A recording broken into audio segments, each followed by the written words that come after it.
사랑하는 성도 여러분, 성경 묵상 시간입니다.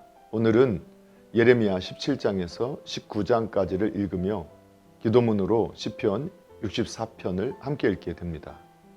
예레미야의 내용을 살펴보면 예레미야 17장에서는 하나님께서 헛된 우상을 의지하다가 멸망하게 된 유다 백성을 언급하심으로 우리의 구원자는 오직 하나님뿐이라는 중요한 교훈을 주고 있습니다.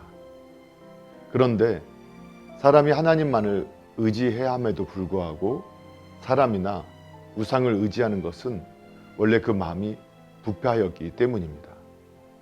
그러므로 마음이 부패한 우리는 스스로의 힘으로는 하나님을 의지할 수 없기 때문에 그분의 도움을 간구하고 그분의 도움을 기다려야 합니다. 예레미야 18장에는 하나님께서 예레미야를 토기장의 집으로 보내시어서 그곳에서 교훈을 주시는 내용이 기록되어 있습니다. 즉 하나님께서는 토기장이가 자기 마음대로 그릇을 빚거나 파손하듯이 당신께서도 유다 백성을 당신의 의지에 따라 세우거나 멸하신다는 것을 깨닫게 하시기 위해 그를 그곳에 보내셨습니다.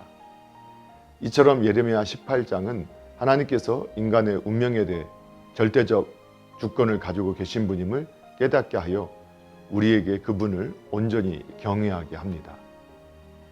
예레미야 19장에는 예레미야가 하나님의 명령을 따라 흰놈의 골짜기에 가서 들고 간 옹기를 깨뜨리며 유다의 멸망을 선포한 내용이 기록되어 있습니다.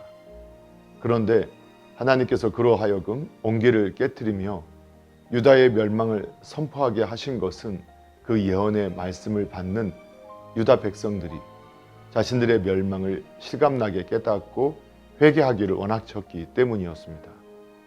이를 통해 우리는 하나님께서 유다 백성을 회개시키시기 위해 얼마나 노력하셨는지를 깨닫게 됩니다.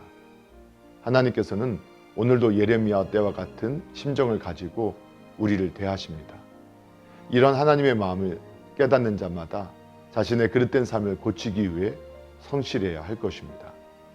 사랑하는 성도 여러분, 오늘도 말씀을 읽고 듣고 묵상하는 가운데 하나님의 마음과 뜻을 깨닫고 예수님과 동행하며 예수님을 생각하고 예수님을 닮아가는 복된 믿음의 삶이 되기를 예수님의 이름으로 축복합니다.